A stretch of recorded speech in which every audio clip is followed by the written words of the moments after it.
जी बहुत शुक्रिया। सब तो पहले तो मैं जिन्हों ने बीड़ा उठाया मैं उन्होंने बारे मतलब कहांगा कि बड़ी अच्छी गल है कि पंजाबी फिल्म या पंजाबी सिनेमा डे कि पहली फिल्म जिन्होंने बनाई सी पंजाबी दे विच ते उन्होंने पंजाबी नाल किन्नी क मुहब्बत होएगी। मैं उन्होंने सलाम करना, सलूट मारने असी उन्होंने। ते असी पंजाब दे रहण वाले असी शुरू तो ही बचपन चो ही पंजाबी फिल्मां वेखणियां शुरू कर दित्तियां सन और पंजाबी फिल्मां दे विच असी लोगों को इंटरटेन करने, हासे वंडने आ।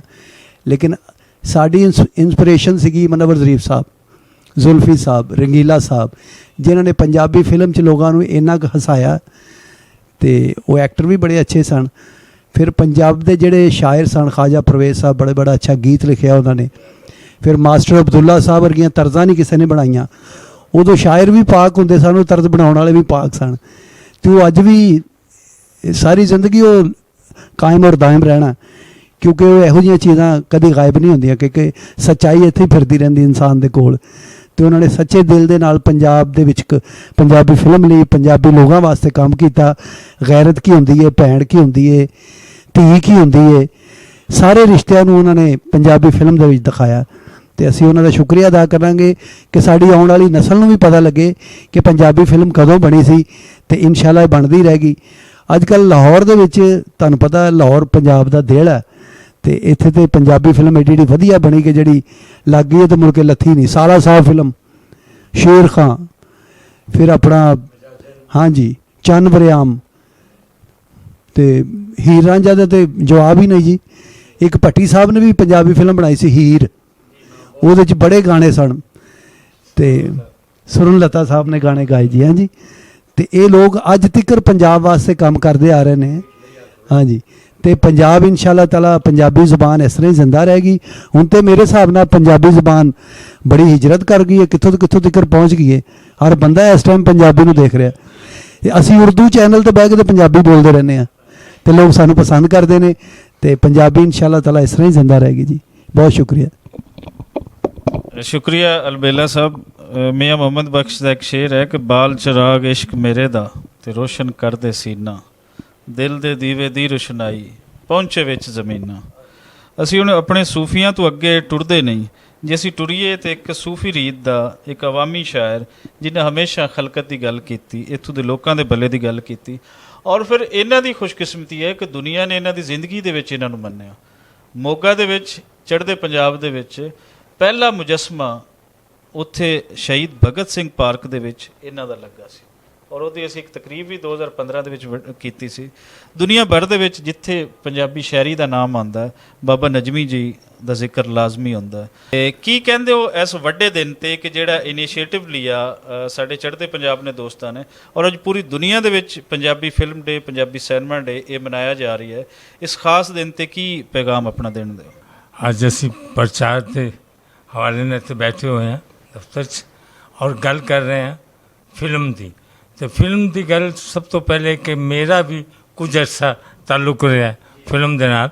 मैं सन 70 तो लैके सन 77 तक फिल्म इंडस्ट्री के नाल वाबस्ता रहा। मियाँ साहब साढ़े एक होंदे सन जिन्होंने पहली फिल्म मिर्ज़ा जट बनाई सी। उस तो बाद निके उन्हां दा प्यार, ती रानी, चंद सजना और मेरा नाम पाटे खां। इस हवाले नाल मैनू याद है कि फिल्म दे विच औकड़ां की आंदियां ने, मुश्किलात की हुंदियां ने और परेशानियां की हुंदियां ने और ज़्यादातर प्रोड्यूसर जिहड़ा साडा वो बड़ा परेशान हुंदा है। आर्टिस्ट साडे अल्लाह खैर करके कारां च आंदे ने ते मैं अपने प्रोड्यूसर पैदल वेखे ने टैक्सियां दे विच आंदे।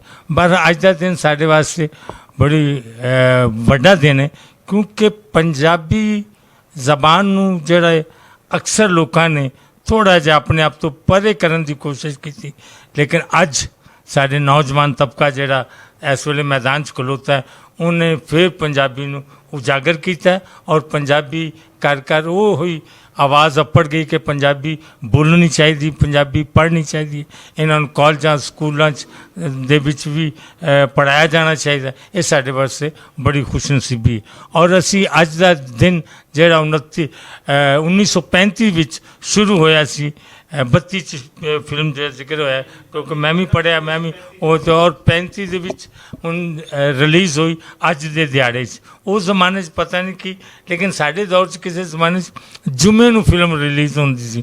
ਉਹ ਪਤਾ ਨਹੀਂ ਜੀ ਕਿਹੜਾ ਦਿਹਾੜਾ ਸੀ, ਉਹ ਜੁਮੇ ਦਾ ਸੀ ਜਾਂ ਐਤਵਾਰ ਦਾ ਸੀ, ਇਹ ਕੋਈ ਪਤਾ ਨਹੀਂ। ਲੇਕਿਨ ਜਦੋਂ ਅਸੀਂ ਫਿਲਮ ਇੰਡਸਟਰੀ 'ਚ ਆਏ ਜਾਂ ਗਏ ਜਾਂ ਜਦੋਂ ਦੇਖਣੇ ਸਾਂ ਤੇ ਹਰ ਜੁਮੇ ਨੂੰ ਪੋਸਟਰ ਜਿਹੜੇ ਲੱਗੇ ਹੁੰਦੇ ਸੀ। ਤੇ ਪੰਜਾਬੀ ਫਿਲਮ ਐਸੀ ਉਹ ਵੀ ਦੌਰ ਰਿਹਾ ਕਿ ਕਿਸੇ ਹਫਤੇ ਕੋਈ ਐਸਾ ਹਫਤਾ ਨਹੀਂ ਸੀ ਗੁਜ਼ਰਦਾ ਕਿ ਜਿਸ ਦਿਨ ਪੰਜਾਬੀ ਫਿਲਮ ਸਿਨੇਮੇ 'ਚ ਨਾ ਲੱਗੇ। ਇਹ ਵੀ ਦੌਰ ਆਇਆ। ਲੇਕਿਨ ਇੱਕ ਸਾਲ ਐਸਾ ਵੀ ਆਇਆ ਕਿ ਉਰਦੂ ਫਿਲਮ ਨਾ ਬਣ ਸਕੀ ਔਰ ਪੰਜਾਬੀ ਫਿਲਮ ਬਣੀਆਂ।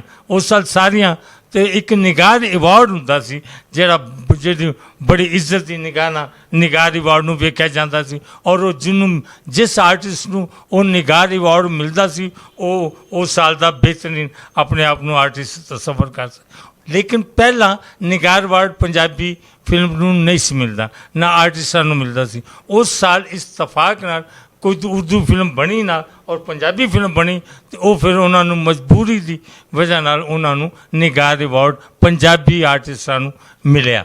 ਲੇਕਿਨ ਅੱਜ ਕੈਸਾ ਦਿਨ ਹੈ ਕਿ ਅੱਜ ਤੁਸੀਂ ਲੋਕਾਂ ਨੇ ਜਿਨ੍ਹਾਂ ਨੇ ਇਹ ਅੱਜ ਨੀਂਹ ਰੱਖੀ ਹੈ ਦੁਬਾਰਾ, ਮੈਂ ਉਹਨਾਂ ਲੋਕਾਂ ਨੂੰ ਮੁਬਾਰਕਬਾਦ ਦੇਣਾ, ਚਾਹੇ ਉਹ ਚੜ੍ਹਦੇ ਪੰਜਾਬ ਦੇ ਹੋਣ ਜਾਂ ਸਾਡੇ ਇੱਧਰ ਲਹਿੰਦੇ ਪੰਜਾਬ ਦੇ ਹੋਣ। ਅਸੀਂ ਉਹਨਾਂ ਸਾਰਿਆਂ ਲੋਕਾਂ ਨੂੰ ਜਿਹੜੇ ਇਸ ਪੰਜਾਬੀ ਮੈਦਾਨ ਦੇ ਵਿੱਚ ਪੜ੍ਹਾਉਣ ਦੇ ਮੈਦਾਨ 'ਚ, ਜ਼ਬਾਨ ਦੇ ਮੈਦਾਨ ਦੇ ਵਿੱਚ, ਫਿਲਮ ਦੇ ਮੈਦਾਨ ਦੇ ਵਿੱਚ, ਕਬੱਡੀ ਦੇ ਮੈਦਾਨ ਦੇ ਵਿੱਚ, ਜਿਹੜਾ ਵੀ, ਬਲਕਿ ਸਿਆਸਤ ਦੇ ਮੈਦਾਨ ਵਿੱਚ, ਬਲਕਿ ਤਹਿਰੀਕ ਆਜ਼ਾਦੀ ਦੇ ਮੈਦਾਨ ਵਿੱਚ ਵੀ ਪੰਜਾਬੀ ਜਿਹੜੇ ਨੇ ਉਹ ਅੱਗੇ ਤੁਹਾਨੂੰ ਨਜ਼ਰ ਆਉਂਦੇ ਨੇ। ਮੈਨੂੰ ਨਾਂ ਲੈਣ ਦੀ ਲੋੜ ਨਹੀਂ, ਉਹ ਮੌਜੂਦ ਨੇ ਜਿਨ੍ਹਾਂ ਨੇ ਹਰ ਦੌਰ ਦੇ ਵਿੱਚ ਜ਼ਾਲਮ ਦੇ ਨਾਲ ਮੁਕਾਬਲਾ ਕੀਤਾ। ਅੱਜ ਅਸੀਂ ਲੇਕਿਨ ਇਹਦੇ ਨਾਲ ਮੈਂ ਜਾਂਦਾ ਇੱਕ ਤੁਹਾਨੂੰ ਆਪਣਾ ਸ਼ੇਰ ਸੁਣਾਵਾਂ ਕਿ ਬਾਲੇ ਕੋਈ ਨਾ ਬਾਲੇ ਦੀਵੇ ਇਹ ਨਹੀਂ ਤੇਰਾ ਰੋਗ, ਬਾਲੇ ਕੋਈ ਨਾ ਬਾਲੇ ਦੀਵੇ ਇਹ ਨਹੀਂ ਤੇਰਾ ਰੋਗ, ਆਪਣੇ ਹਿੱਸੇ ਵਾਲੇ ਬਾਬਾ ਤੂੰ ਤੇ ਦੀਵੇ ਬਾਲ, ਆਪਣੇ ਹਿੱਸੇ ਵਾਲੇ ਬਾਬਾ ਤੂੰ ਤੇ ਦੀਵੇ ਬਾਲ। बड़ी मोहब्बत, जिंद रहो, सलामत रहो।